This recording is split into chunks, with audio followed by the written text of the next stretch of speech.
Oh, yeah. Got it. Hello, everybody. Once again, welcome space freaks and telescope users, astronomy buffs to the weekly Monday morning vlog and podcast of the South Coast Longtime Telescope Club, based right up there at the Museum of Natural History in Mission Canyon. The Santa Barbara Astronomical Unit's weekly SBAU Astro Hour. Would you believe this is the 49th edition? 3 more Mondays, gentlemen, and we will have reached an hour, or an hour. A year. A year at an hour at a time. That's a lot of time to be together on screen. This is the Monday, January 31st, last day of the month, 2022, till February 6th edition. And tonight we're going to take you to Asteroid 44 NYSA again, more on Zodiacal Light. We'll see what's new with Comet Borrelly, old 19P. Our Deep Space Climate Observatory has taken a picture of the far side of the moon. Full blast. I guess it was on the other side of the moon from us and between us and the sun. And we have focus on M45, the Pleiades, the Great Square of Pegasus. See, we've got a lot to talk about. A giant galactic bubble is driving star formation. And the newsletter is out. Colin Taylor, our beloved esteemed treasurer, sent it out.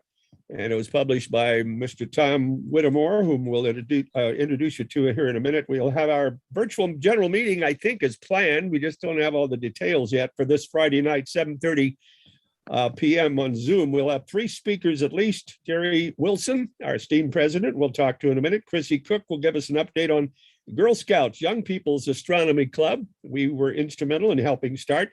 And a UCSB grad student we got planned to talk to us. He's out at the astronomy department at UCSB, Daniel Godinez. His topic, Friday night, mysteries of cosmic evolution. And in the newsletter, Jerry explains L2, where I guess, yes, the old James Webb is now parked. So let's meet the group. This is our brain trust of SBAU, longtime satellite watching and telescope operating people. President Jerry, married to Pat Forgy. Hello, Jerry Wilson. Good morning. Don't you love these pandemics? They just keep us in office. We don't have to have any more. Yeah. And also married to a Pat, Chuck McPartland, outreach coordinator. His wife is merchandise manager, Pat McPartland. Tom Totten runs the show, our esteemed webmaster, technical wizard, and former president. Bruce Murdoch is on board. He's married to Bonnie. Incidentally, Jerry's married to Pat, Chuck's married to Pat, and Tom's married to Suzanne. Bruce is married to Bonnie. How are you, Bruce? Good morning. You're muted, Bruce.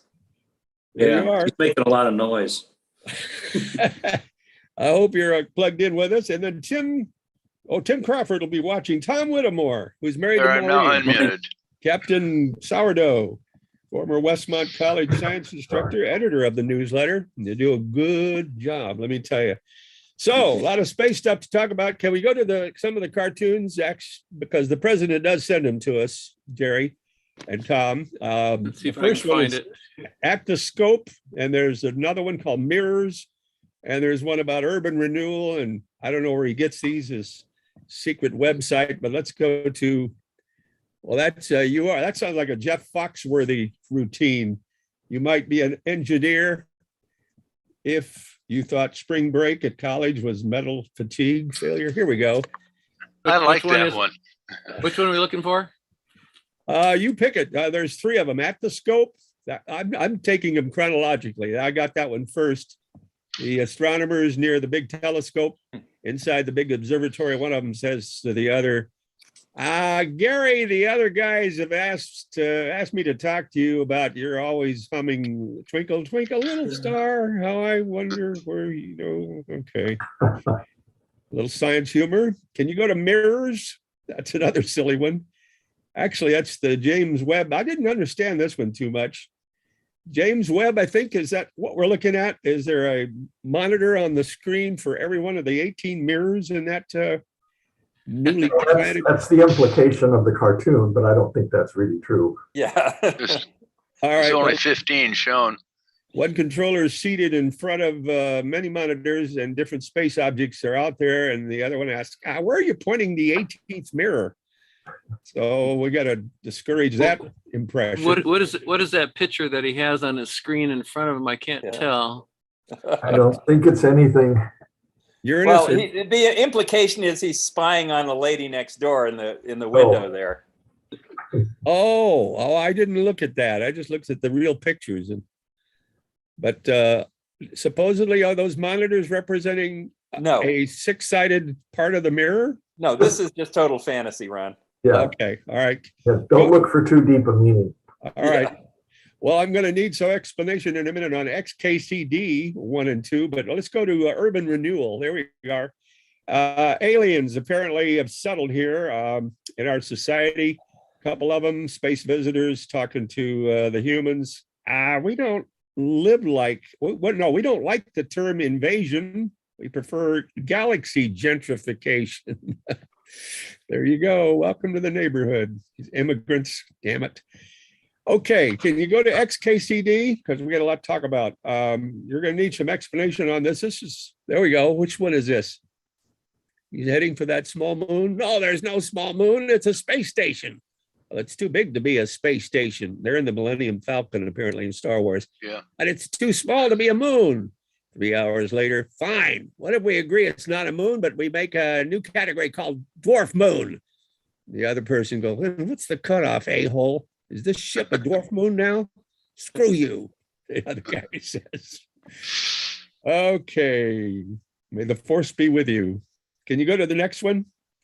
What does XKCD mean? What is that about? It's a cartoon. Yeah, Really? Is that supposed to pronounce as something? no, Okay, Millennium Falcon, we did that. Let's see here. Here it is, a couple aliens in their UFO spacecraft are hovering above the Earth. I do kind of like this one. Sir, can we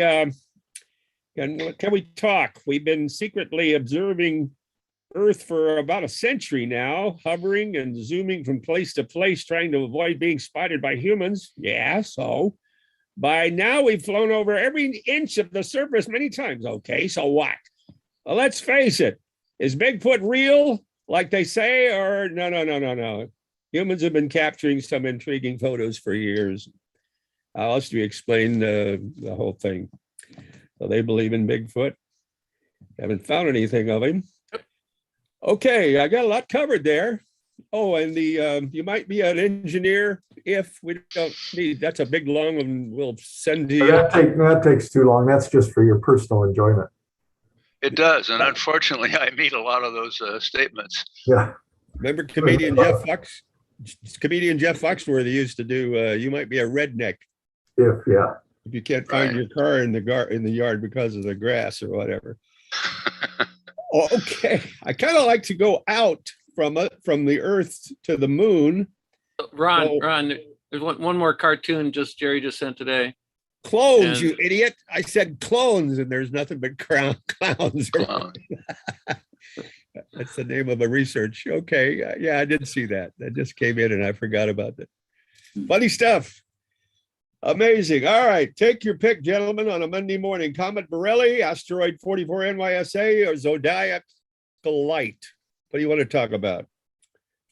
Or I could start with a picture that Jürgen sent in with Crescent Moon and Venus here, just to get that out of the way. that's one of The our. Zodiacal Light was quite visible last night up at the end of Farron Road. We talked about this this a week ago. I'm just learning about it. This is one that Jürgen just sent me. It got the Venus up at top and then the crescent moon in the sunset. Did he redness. take it? He take the picture? Yeah, he took this with his cell phone on his telescope, or well, probably just with his cell phone. When did he If take this is it? a recent photo, that's a morning sky. Yeah. That's Oh, right. that's morning. Oh, If, that's if he ju- that's yeah, crescent. if he just took it, when did he take it? Yeah, well, it shows 30th, so just Oh, yesterday. Yeah, that's Yeah, the morning that's- sky. Mhm. I was looking at my cursor. I thought it was in the sky, and it's a little arrow there. Oh, there's your cursor. Well, I only see one. Where's the other? Well, the crescent moon- moon And then up above is a much more full Venus. Yes. Okay. That's the crescent at the top, or is that Venus at the top? Venus is Venus. at the top. yeah, I'm sure it doesn't resolve the disk of Venus. It's just a spot. Since it becomes night star or morning star, is there a time when it's not visible at all? It's in the middle? Yeah, Very brief, though. yeah. Is it pretty brief? Interesting. I have a quick question of you gentlemen while we look at this. Something I learned last night on television about the study of meteors. You know that meteorology is not the study of meteors and meteorites. No, That's weather. What is the study of meteors? Meteoritics. Amazing. That's it. That's what I learned. The other three Good job, choices. Chuck. The other three choices were meteoronomy, meteorologists, and meteoroscopy and meteoritic. Interesting. I forgot to press my buzzer and phrase it in terms of a question, however. Well, that wasn't Jeopardy. I finally got rid of that lady who was a man that won $1 million answering questions. What is this a picture? What are we just scouring Well, the sky here? Huh? I don't know what happened to Bruce's picture here. Where'd it go? It briefly popped up there. Dang it. I don't know what the hell happened. Oh, there it is. That's Zodiacal Light, apparently, oh, Yeah. come on. Oh, that's true. which is Cover dust. that. Go ahead and talk about the Zodiacal Light then. All right. It's Oops. Nope. No meteor showers to speak of really for a couple of months. So look west for an hour after sunset for a yellow-white cone-shaped glow across the sky, spreading upward toward Taurus, the bull. Photographs well, sunlight scattering off dust, and it's all aligned with the ecliptic, which I don't totally understand, but possibly left by comets, although it may have been from Mars. That's pretty much all I took down, but that's it. Huh? That's that glow. Yeah, And that's the ecliptic. That's the platter of the Earth's rotation. And Well, the Milky Way is in there, Ron. That's what's going from lower left to upper right. But the Zodiacal glow is what's starting in the middle and kind of going up and left. I know, but is that the platter we're on called the Yeah. ecliptic? yeah. Yeah. Yeah. And the Really? Zodiacal Light is more visible now because the ecliptic is very orthogonal to the horizon. It rises steeply. Huh. So we're looking, what direction are we looking? West. This is southwest, yeah. Yeah, Okay. right after sunset. Taurus is my sign, and it shows up in a lot of stuff. We'll be talking about that later. Okay. Fascinating stuff. Have you ever taken a picture of that, any of you? Bruce? Tom? I have a long time ago. Yeah, Last night it was quite visible. It wasn't near as bright as you see it here, but you could certainly see it. yeah. This is a long exposure because you can see how well the Milky Way shows up. Mhm.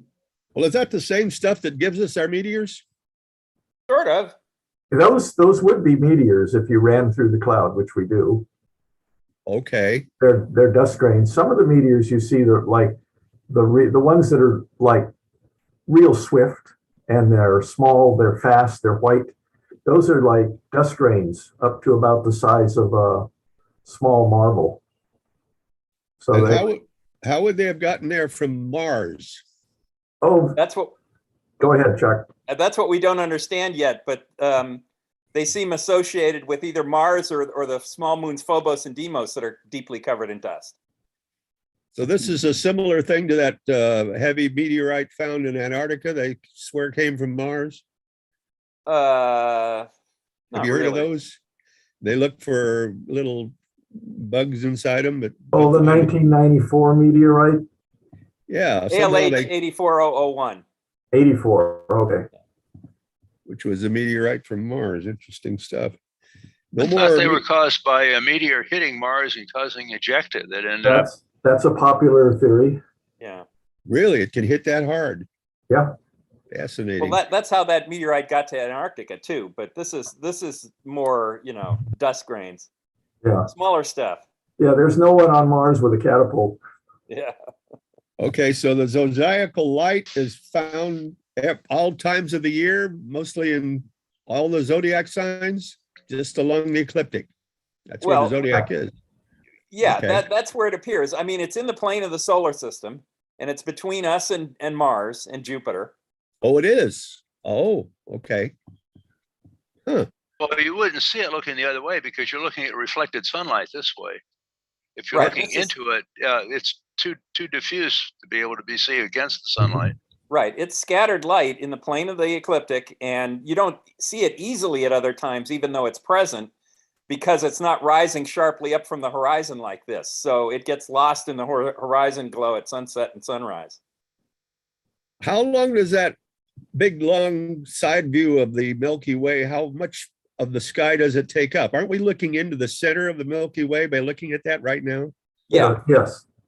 Okay, But so that's how in the does direction Probably of the sun seeing- right now. we're looking at the sun right now? No, I mean, that's the direction toward where the sun is right now in the sky. So Mars would be on the other side of the sun? This picture was taken in the summer, Yeah. Yes. what he's saying, and we're in the winter. And where Mars is in its orbit doesn't have anything to do with this. This stuff is diffused throughout the plane of the solar system.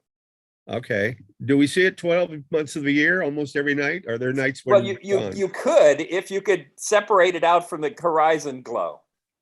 But when the Oh. ecliptic is at a sharp angle like this, it's easier to see. So this is the prime time to see it. Uh-huh. Well, I'm looking forward to a comment from Tim Crawford or one of our guys that are watching the show today. Jim Williams is watching. Don't see Tim yet. Okay. And And there's another corollary to this. There's another bit you can see called the Gegenschein. I'm probably pronouncing it wrong, Tom. No, Just that's correct me. then, that's how I pronounce it. That's visible around midnight, and that's where you see this same stuff, but you see the scattered light directly overhead at midnight. Mhm. It's not quite as bright as this, so you need a really dark sky, but you see a little patch, a little glowing patch in the sky directly overhead right at midnight. Right. And it's the same stuff. What do you suppose that means Now, in German? on this picture, Baron, the red glow in the lower right is light pollution from some city or parking lot or something. Yeah, Oh, is lower that left. right? Yeah. So are you saying, Jerry, that we can't get a picture of the Zodiacal Light in winter? No, this, We could have gotten one last night. Yeah. It was quite visible. And it only happens for a little while right after sunset, not pre-dawn, not midnight. Yes, it does happen pre-dawn, but that's 6 months later. Okay. God, there's so much. You folks that aren't in the club, there's amazing things we're learning here. The Zodiacal Light, the green flash, so much going on. Shall we go out to Ron, you were asking what Gegenschein means. It means something like counter glow. So it's on the Right, opposite right. side of the sun. Gegen in German means against, and of Okay. course, shine. So scheinen is to shine. So But then against glow, counter glow, something like that. Okay, well, we go through several in the year. We go through several meteor shower tails, if you will. Or is that what we're going through? There's many of these Zodiacal Light columns around. Or no, just one? look on it as if there's a ring around Saturn, but the ring is around the sun outside of us. And so it's this dust. It's a very fine ring of dust, but it goes all the way around the sun. It's completely populated, but very low density. Yeah, Ron, Okay. the solar system is like a big plate, and the sun is a potato in the middle of the plate, and the planets are peas rolling around on the plate. And this Gegenschein is like dust on the plate, like salt that somebody sprayed over the plate, but at low density. Am I sensing that you missed breakfast? Yeah. Well, what Jerry talked about rings around the sun, there are two others, there's the asteroid belt and there's the Kuiper belt. Right. Only this is a dust belt. And it's very low density. Okay, so it's out there somewhere, wherever. It's all It's along. much yeah. wider than any of the other things we've just referenced. Wow, fascinating stuff, gentlemen. A lot to talk about. You want to switch topics to asteroid 44 NYSA? Didn't we do this last week? We mentioned the asteroid. The thing about it this month is not so much about the asteroid, but it's passing through a star cluster, NGC 1647. Ooh, a favorite. Yeah, and the star cluster is shown in the next picture. Yeah. So, But the asteroid there. The asteroid is not filmed in the star cluster. This is just the star cluster. Gary, may I fill in something here? Go ahead, please. Yeah, this is one of my favorites. So this is a nice binocular object. This is clearly that through binoculars, okay. But when you look up at 1647, it's in Taurus, okay. And one neat way to think about this, and again, it's all about getting a sense of time and whatnot. 1647 basically was born about 210 million years ago. So those stars are really young and they're very, very bright, because you're looking at 1800 light years into the past. So one way to think about it is that these stars were born pretty much about the last time we were on this galactic merry-go-round, okay, about the same spot. And the other thing is that these stars were born during the Triassic period, when the earliest dinosaurs were appearing on Earth. So it's a neat way to think about it, I think, to get a sense of time. Okay. You sound like Matt Weddle. Thank you, Chuck. You gave me away. That was a great. So Weddle writes for Sky and Telescope every month on binocular highlights, and that's what he talked about. So thanks, Chuck. But If stars are all in that cluster are roughly all the same age, what about the bright gold star in the lower right? Is that an interloper, or is that part of the cluster? That could either be a foreground star, or it could just be one that was more massive. Yeah, well, right. But both possibilities. Thanks, Chuck. Yep. Says in your notes, Jerry, it covers 45 arc minutes wide. It's big. It's big. Mm-hmm. Okay, is that about half a degree? 3/4 of a degree. Yeah, 3/4. Yeah. 45. 30 minutes is half a degree. Right. Oh, okay. There's only 60 minutes. Oh, yeah. Okay. We're talking about a whole different thing. That's not 100, base 10. And it's about 3.5 degrees northeast of Aldebaran. Mm-hmm. Magnitude 1, which you can see with the naked eye, I assume. In Taurus. And after the sun goes down, Ron, this is roughly overhead. Okay. So it'll break your neck with binoculars. Well, it says the eye of the bull. Is that one of the constellations? One part of it is an eye designated. Aldebaran is the eye of the bull. Yeah. Right. Okay. Red. Gotcha. Mm-hmm. Well, according to Jerry's notes tonight, the asteroid is in the center. Use binocs or a nice scope of some sort. Sketch it. It says, then come back 3 hours later and compare the change. 44 NYSA, not E, has moved. Interesting. I see. Okay. Mm-hmm. Occasionally it occults something.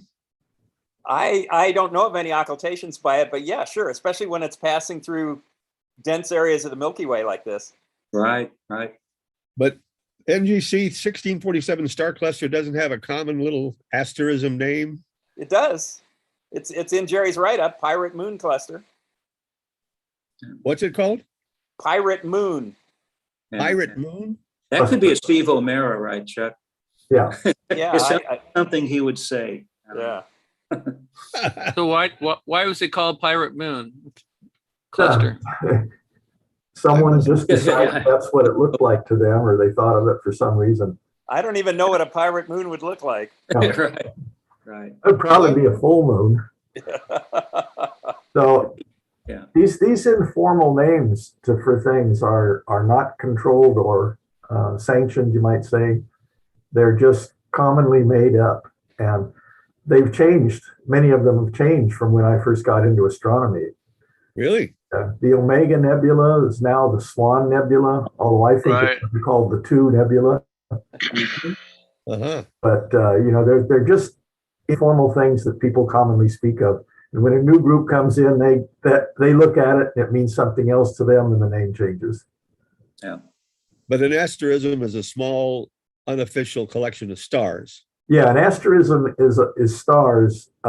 These clusters, or these clusters and these faint fuzzies are the ones that get the colloquial names, even though they're not asterisms. Didn't you gentlemen tell me a week or so ago that there's hundreds of these clusters up there in our galaxy? More than that. Oh, yeah, thousands. Really? And we don't happen to be near one? Well, the Hyades are the closest ones. The face of the bull. We were in one once. Yeah. Yes. Really? And we share motion through the sky with most of the stars in the Big Dipper, and also with, I think, Sirius. And it's called the Ursa Major Moving Association. So they're probably part of the cluster that we were born in. Right. Huh.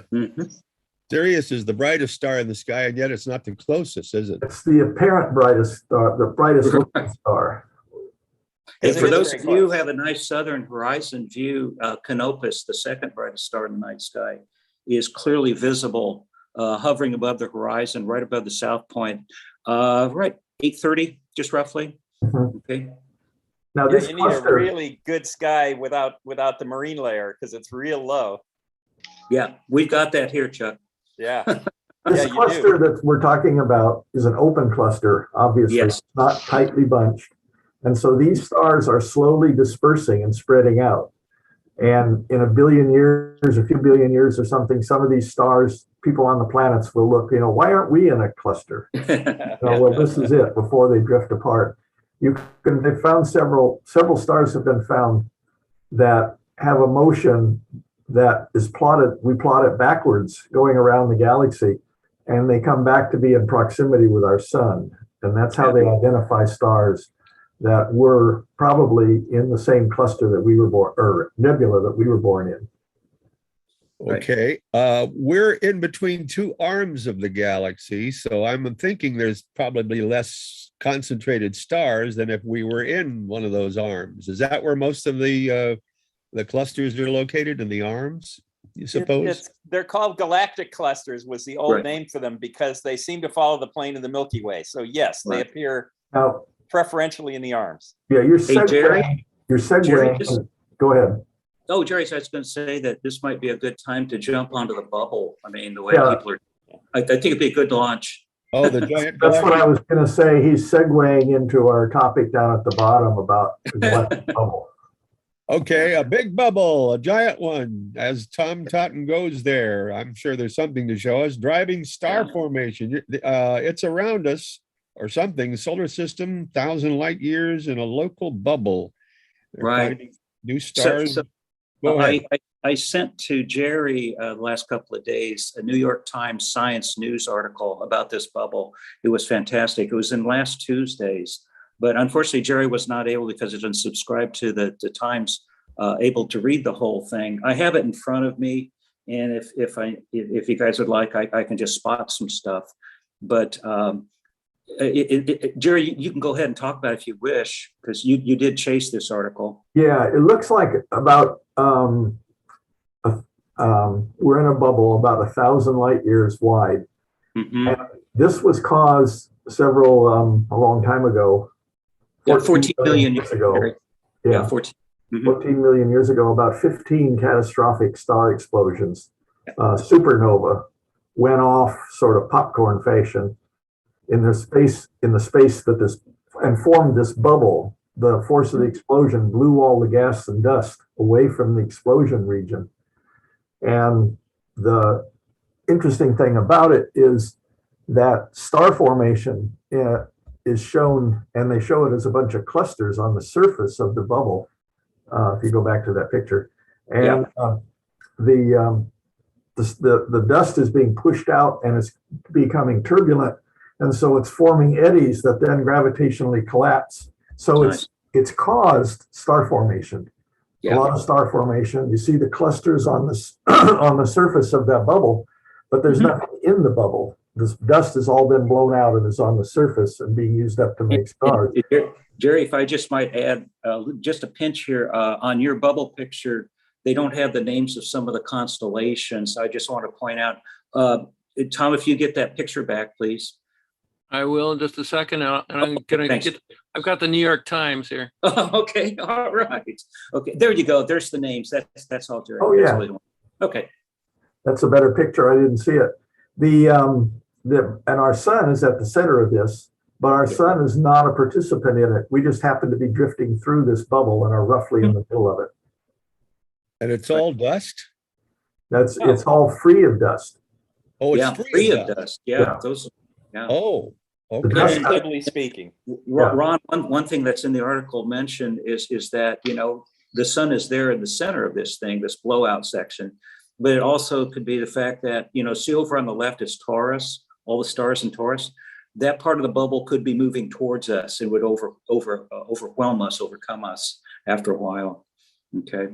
But this Okay. happened apparently 14 million years ago. It's a fantastic article by Dennis Overby, a really good writer. Well, that's supposed to be driving star formation, something without dust. I don't No, understand. run. These explosions blew a bubble, and the wall of the bubble is a concentration of material like a shock wave, and it's moving outward. And when it hits gas and dust, it compresses it and causes star formation. That's exactly, that's the gist of the article. Thank you, Yeah, John. thank you.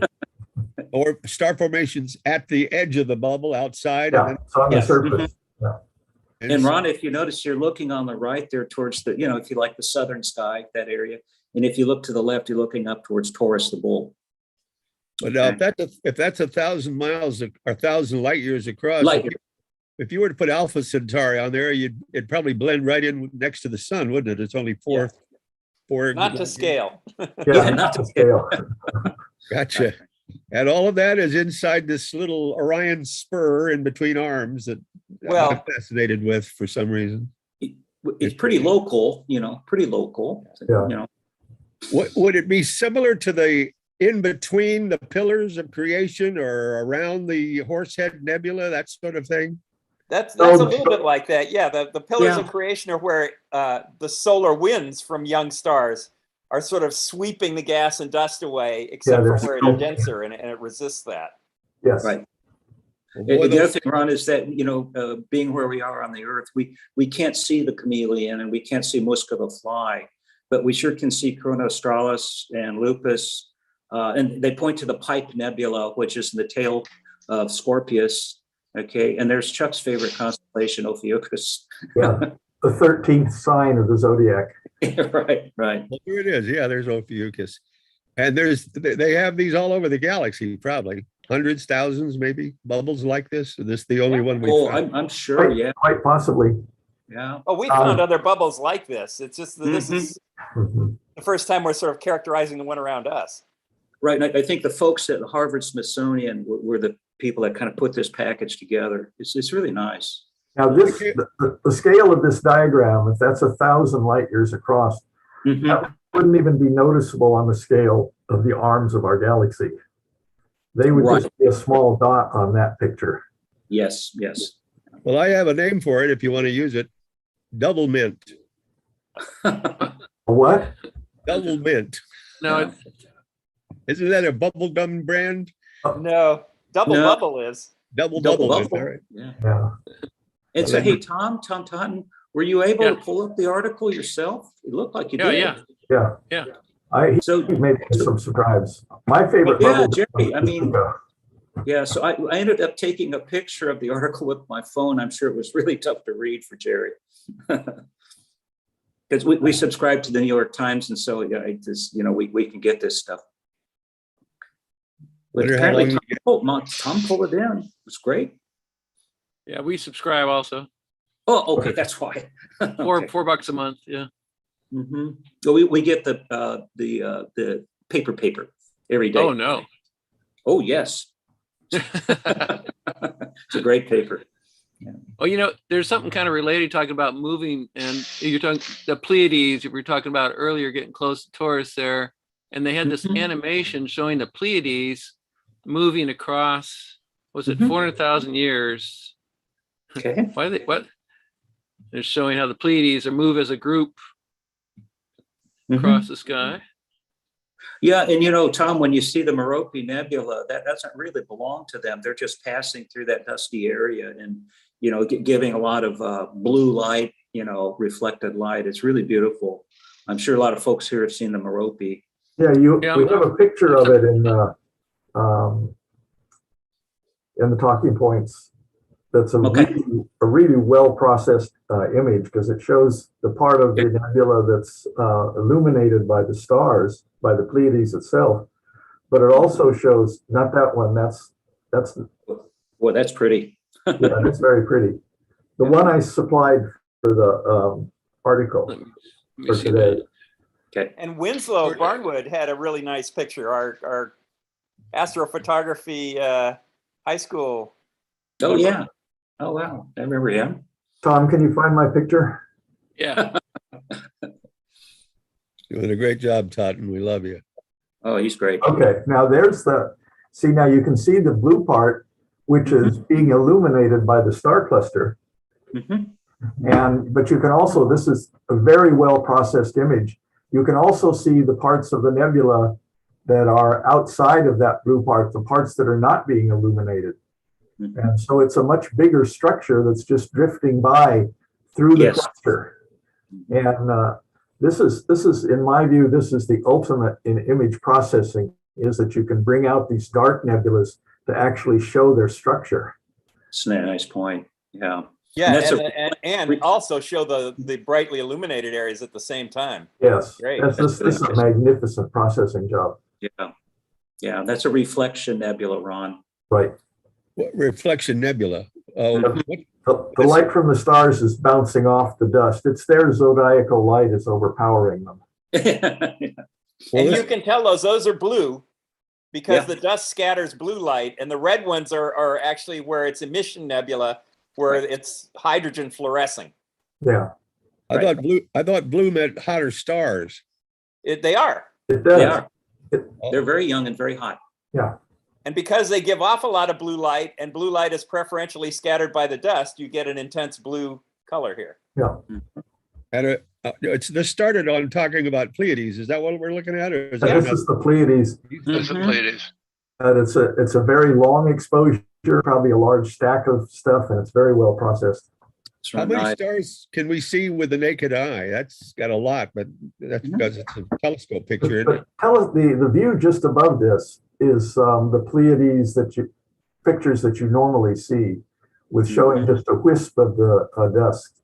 Tom, can you go to that picture? Yeah, The one I had before? Jerry, The one I supplied just before this. Oh, you got one supplied? Let's see. Yeah.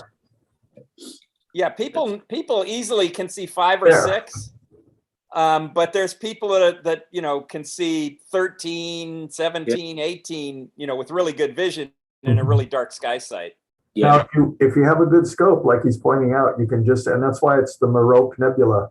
You can just see the faint wisp around Merope. But the rest of this stuff is hopeless for you to see in it visually. But I picked it up because it had the names of the stars. Very, very, very fun to look at and pretty. You can see Alcyone there, and then there's this line of stars that goes up from it. Yes. That's called Alley's Braid, and that's very pretty in binoculars or a telescope. Yes. That's the spotting feature for the Pleiades. If you see it in photographs or images, that is a unique braid, a unique asterism. Yeah, and you'll notice, Ron, that it's Messier 45. It's up there on the left there. M45. Okay. Did they ever call it the Little Dipper? To me, it's like an upside down dipper with a very short handle. A lot of people that come to outreaches think it's the Little Dipper. Yeah, I was going to mention that, Chuck. Not the one though. It's more like a micro dipper. yeah, it's more like the tablespoon. Yeah. Well, the It's a ladle. benefit of our astronomers is an open cluster spans 110 minutes at 66 degrees high after sunset, 14 degrees northwest of Aldebaran and Taurus the Bull. Yeah. Wow, fascinating stuff. Near the top of the sky now after sundown. How do you pronounce the one that's on the extreme left? I would say Keleno Seleno? or You Seleno. don't pronounce both the A and the E? That's usually kind of a hard E sound, like Seleno. Yeah, like Tom said. Well, I have the same problem with that I have with native Ireland people, the Celts or the Celts. I never know whether it's a hard C or soft C. Sure. Yeah. So And I'm sure you'll hear both. I know. Around. Celts and Celts. You're right. And so So this is not Caleno, it's Seleno. and you notice that Chuck said Merope, but I say Merope for some reason. Yeah. Okay. Oh, and Tegeta and Sterope or Sterope, the bottom. Sometimes you'll see that as Asteroid too. Oh, okay. And Pleione and Atlas over on the right, those were traditionally the parents Right. of the sisters. And old man Messier found 44 other bodies out there before this one. This is 45. Well, this one, he started out by listing things that could be sort of mistaken for comets that were nebulous. But then he heard about Herschel getting all kinds of awards in England for making a catalog of bright objects. And so he kind of started throwing in things like the Pleiades that clearly were not cometary, just to pad his list a little bit to try to get elected to the French Academy of Sciences. And it worked. How many lists are out there? How many Herschels and SBAs? Caldwell, And Calder, what's the other one? The German guy, Struve. Yeah. And GC. and we honor them all. That's Herschel's. Yeah. Oh, it was like the NGC. That's the new general catalog. Right. That's Herschel. It was new general in 1885. Yeah. But that's Herschel. That's sort of the continuation of Herschel's catalog. Yeah. Okay. Or the Herschels. There was, William Yes. and then John Herschel. It was a family business. Yeah. And Carolyn, Carolyn helped William. William. I think she's underappreciated. I think she's the main driver of the catalog. Yeah, and the He was son, John, definitely- worked a lot of his work down the southern tip of Africa. And so all this stuff. Fascinating. Yeah, Carolyn did all the recording and discovered a bunch of comets on her own too. And the story goes that when her brother was, fashioning the telescope in England, she was feeding him sandwiches. Because his hands were covered with grit from Grit, his work yeah. in the mirror. Well, I got to say something about the names there. If they're ancient Greece, they sure were kind and generous with the vowels, weren't they? It's as bad as French. They stole them all from Czechoslovakia. Drives me nuts when I'm doing crossword puzzles. Is it's 2 or 3 vowels in a row, It's like German. Well, that's the opposite of Finnish, which to my eye doesn't seem to have any vowels. Finnish? Oh, yeah. Or Czech, yeah. Very try Polish. Yeah. Polish. Which I have looked at Polish names and I don't get anywhere with it. I have to hear it. Yeah, Yeah, I learned Polish from my mom, and she said easiest language in the world to pronounce. Shall we, on the way to visit Comet Borrelly, shall we take a look at that other side of the moon? Did we get a picture sent along with that notice, Gary? Yeah. Let me read it, and then Tom, you can find it. Our Deep Space Climate Observatory, I guess they call it the DSCO, just got a full photo of the moon's far side that we never see, and it's fully lit. So it had to be on the far side, close to the sun, or at least toward the sun. The moon's in between us and it and the sun, and there is a photo of, I got to see this, because I saw one once when they went around it back in Apollo days. Yeah. But and it seemed full face, but it's nothing but craters. They don't have a lot of mares on the far side of the moon. No, that's not it.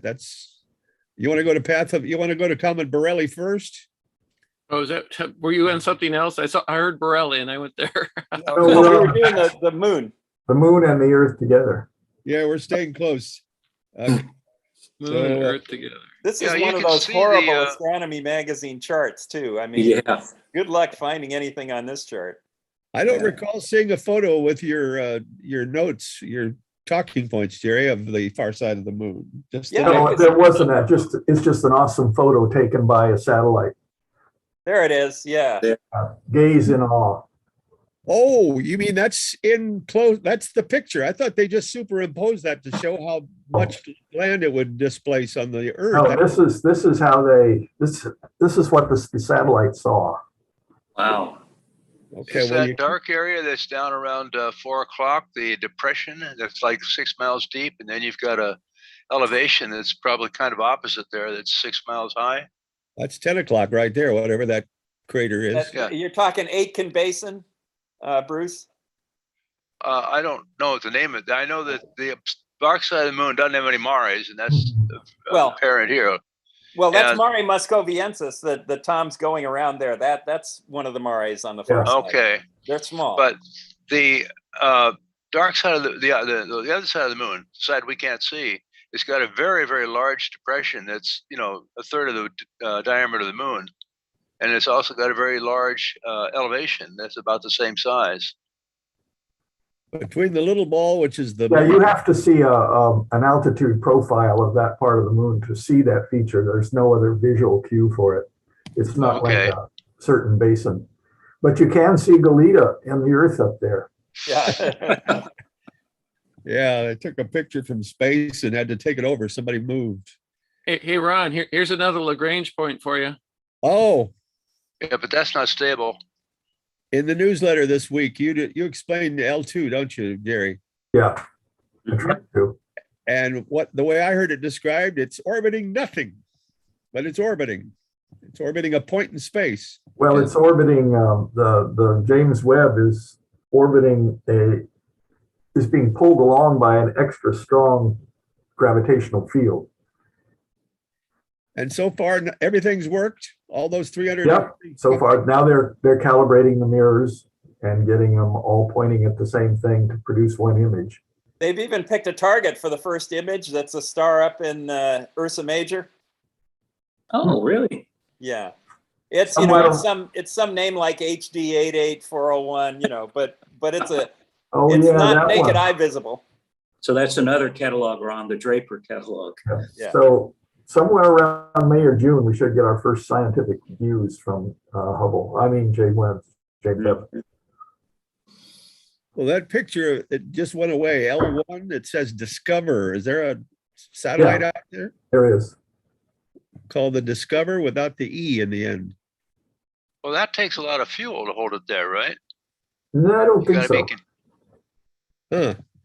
Ron, I thought L1 was not stable because of the inverse square law of gravity. Yes, Tom. Ron, this is the satellite that took that picture of the moon in front of the Earth. Oh, I got you. All right. It's called Discover. I just have it. That's one of the other names for it. When did they launch it? Do you remember? It's been up there a while, probably within the last 15 years. It's an observatory, but it's not a telescope.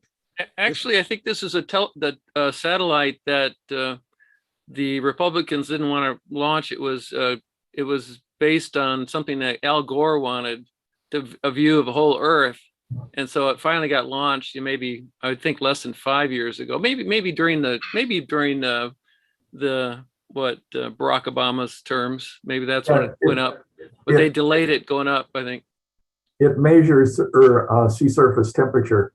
And they didn't want any data that would deny one of their denial target, that would counter one of their denial targets. Anyway, there you see it's got a 30-centimeter telescope. And it's taken over L1. That's where it's going to stay, Lagrange. Yeah, it's not radially stable. Oh, it's not. It doesn't. And it hasn't taken it over, Ron. There's probably, there's room for several satellites there. This thing is tiny compared to the L1 area. Mm-hmm.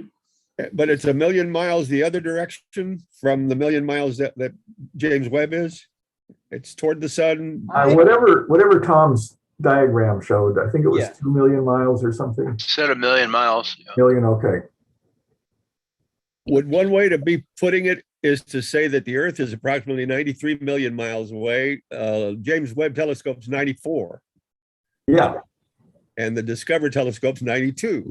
Yeah. Often. Here's a nice animation of that sequence. Oh, look at that. Yeah, that's almost like showing the superimposition over the United States. It pretty much covers. Can you freeze it right there? You can I see don't think so. Okay, you can see a brown spot on the Earth right there in the middle of the ocean. That's reflected sunlight off the ocean. Yes. That's the nadir point for the sun. I'll be damned. Oh, okay. Yeah. And there's a hurricane off Baja. Yep. I know that bar. I always thought it would be neat to see reflected full moon from the space shuttle going over a calm ocean at night. A full moon, behind there in the middle of the night, midnight, looking right down, but I'd never seen a picture. I do have a question, though, about the far side of the moon versus the side we see. Why do we get all the Maris on our side? Does that have anything to do with tidally locked? Mass concentrations, yes. Yeah. Now that's an eclipse. See the shadow moving across the Earth. Mm-hmm. That's neat. Well, I'm talking about the fact that the Maris. Yeah, that's right. The Maris are heavy side of the moon. Are which side of the moon? That's the heavy side. The heavy side, the side we see. Not to be confused with the mathematician Heaviside. Right. Oliver, right? Yeah. Does science say there's a reason for no Maris on the far side, nothing but Maris on our side, and a few scattered big craters? Just curious. That's from the collisional history of the moon, things hitting the moon. The near side of the moon took the bullet. Yeah. It's still buried in there. Yeah, okay. Maybe it saved us from getting wiped out a couple other times. If the moon were perfectly spherically symmetric in its mass distribution and everything, it would not be tidally locked. Symmetric, and because it bulges by 25 feet on the Because of various asymmetries in the mass distribution, it can tidally lock. It orients toward the Earth.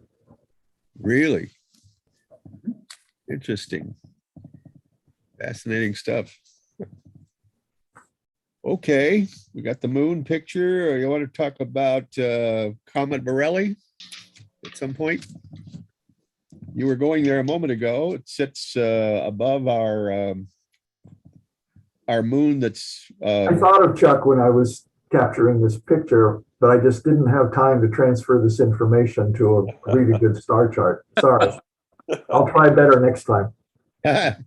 Okay, well, I don't know why Astronomy Magazine does not make better star charts, because they're oriented toward beginners a lot, and beginners looking at this would just try to match this to the sky and have a hell of a time.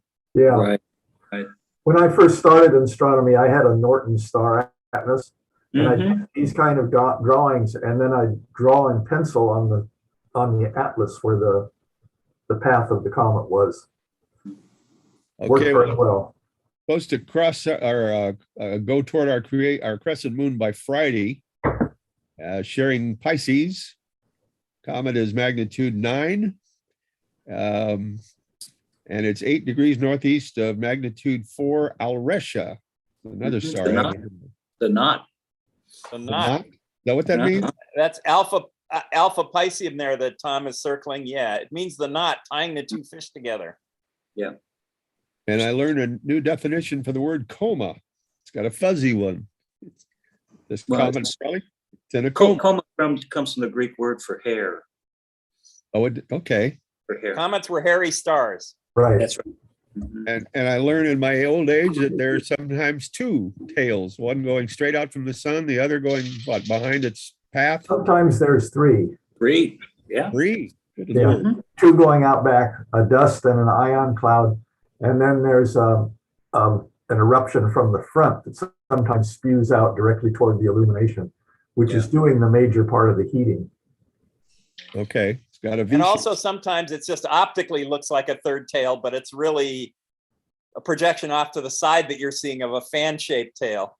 Well, this says it has a V-shaped tail. Is that what we're not looking at? This drawing is not faithful that way. Yeah. It has a fan-shaped tail, Ron. So that's what they're calling V-shape. Do you remember or know the discoverer's nationality? Who was Borrelly? Assume that's named after. Sounds Italian. Have any of you taken new pictures? Nope. Nothing. 19P Borrelly. 2 R's, 2 L's. I'd say if the Y were an I, it'd be Italian. Not sure about this one. Well, it's going to pass near spiral galaxy M74 and then Uranus in a few weeks. So continue watching it through February. It'll be back in our skies in December 2028. Borrelly was French. Okay. Just did a quick lookup. Okay. Pisces on the right, Aries on the left. That means Taurus has got to be even further left off the picture, right? Well, yeah. It's up toward where the arrow is going. And actually, Aries covers a whole lot of the upper left corner there, because Hammel, that star at the top, is the brightest star in Aries. Right. Are there lines delineating but the exact between these zodiac signs on which there might be stars right there on the line? Is there a dividing line between Aries and Pisces? Yes. Does it go through Hamal or? Hammel is in the head of the ram, so it's going to be inside of those lines. Those lines are like state boundaries, and Hammel will be like a city within the state. Yeah. But the sign, the zodiac section, the 12th of the edge of the sun's platter is just a few degrees above it doesn't go way up to the North Star, I'm sure, does it? Does it get carved? I don't know what you're talking about, Ron, because the constellation Aries is a small constellation. Very small, yeah. Covering a little patch of the sky. I think of it only having 3 stars, Chuck. Yeah. Just about 3. Mm-hmm. Forgive me, what's the animal connected with Aries? He's a ram. Yeah. He's Oh, the ram. Does that mean Aries in Greek, you suppose? And it's spelled differently than the Greek god of war. Yeah. That's right. That's just and you know, you hear around March, people say comes in like a lion, goes out like a lamb. Aries is setting and Leo the lion is rising. So it has an astronomy connection too. Right.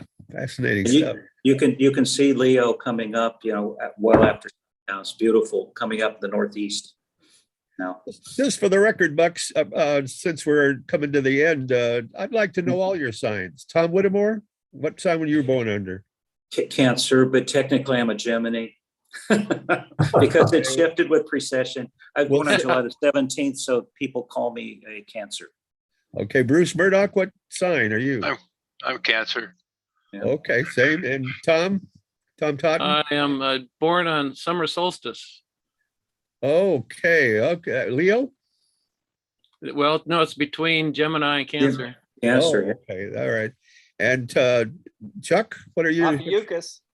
I knew it. That's why you like that, huh? And then President Jerry, what sign were you born under, my friend? Well, there are 2 types of astrology. There's sidereal astrology and tropical astrology. And under one of them, I'm Cancer, and under the other, I'm Gemini. Yeah. Well, I'll save it for the future to compare your signs to your wife's. But see, Ron, just because of precession on my birthday in July 17th, the sun is technically in Gemini. It's in Gemini. It's not in Cancer. Okay, you're going to have to explain that in more depth in a future program. Well, Ron, look, the whole astrology thing was where the sun was, you know, at noon when you were born or something like that. Oh. And so for me, that's why it's Ophiuchus, but it's 6,000 years out of date anyway, the garbage you read in the newspaper. But there is an Ophiuchus out there in space. Oh, yeah. It's a wonderful. It's on the zodiac. Is it 13th? Yeah. Yeah. It lies above Scorpius, Ron. And the sun spends more time in Ophiuchus than in Scorpius. Yeah. Yes, the sun goes through Cetus. Yeah. And I was going to say it has a wonderful collection of globular clusters in it. Does it really? Yeah, Ron, did you see this picture earlier? That's nice. That's Bruce. Is that Bruce with his? Yes, right. Heavy on the red? Is it sort of like a dark room? You got to make things red outside so it doesn't. No, I have a little red LED that illuminates the tray that's underneath my scope. That's very nice. That's nice, Bruce. And you see Orion up there beautifully. Yeah. And then Sirius, because you see the belt stars, they point down to Sirius. Yeah. Oh, yeah. They can almost. If you had a good southern horizon, you'd almost pick off Canopus. Is your finder scope a laser pointer? I have both a finder scope and a laser pointer attached to my big telescope. Oh, but this telescope, is that why is it so long? Because it's got a the shield on it. No, that really improves the contrast. That thing is fogged on the inside. It's it doesn't reflect. Jerry was referring to how long your finder scope looks, and I think that's where your laser. Oh, I see. That's my laser pointer. Yeah, good. Okay. Okay. Yeah, it's got a tube on the front of it, so the stray light doesn't shine in people's eyes. Mm-hmm. Nice. Have you ever brought that to Second Saturday Star Party? That's always when I align my scope, that laser pointer is just wonderful because you don't have to turn your head at some weird angle to try to point the scope at the star. You just run the laser over to it. Then when I look in the finder scope, there it is, and all I have to do is center it. Then I look at my big scope and do the final centering and push the button, say we're there. I use the similar approach. And your image shows the belt nicely too. Yeah, that's actually not my image. This is taken by one of the friends of Charles Schuler. Her name is Samantha. Okay. And she laid down on the ground and steadied her phone, her cell phone, her smartphone, and took the picture. I didn't even know it was being taken. Yeah, your head is kind of in the southern part of Canis Major, you know, the big dog. Yeah. Oh, yeah. You know, Aludra is right above your head, I think. Is that what that is? That bright one? That's Sirius. Atara, Aludra, I can't remember the other one. The very bright one up there is Sirius, Ron. If you Yes, follow the that's Right above my head, about midway in the picture. Yeah. Oh, that's Sirius. Oh, okay. That's why it's so Right, bright. you Are can you- see are the you belt serious? stars. You can Yeah. see the belt I stars. get point serious to- here.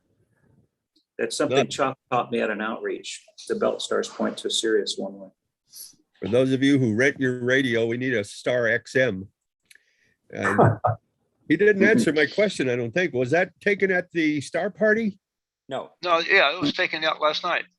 Oh, no, but no, I'm talking about the ones at the museum we used to do on Saturdays, the second Saturday. Did you Well, ever? I'm sure pictures have been taken there. This picture was taken last night at the end of Farron Road where we set up. Okay. A private star party. Yeah, but my question was, do you ever come to our Star parties and set up? Well, no more because we don't have them, but There you go. I went to well over 120 of them when we were doing them. Fascinating club. Sooner or later, we'll all get back together. We passed the 60-minute mark. It is Okay. 49, ladies and gentlemen. The SBAU Astro Hour coming to a close. Hope we can get together online somehow this Friday night. I guess a big flood of emails is going out to the membership. Everybody involved, Tom Totten, between now and Friday night. I need to generate that. Don't let me forget to generate an email. Yeah. Don't you forget. And I tend to do that.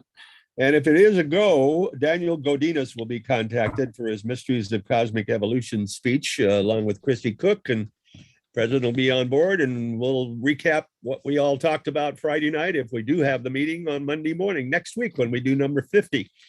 Gentlemen, give our love to your wives. Take care of yourselves. Stay away from Omicron, even the new BA2 sub-Omicron. There's another one out there waiting to get us.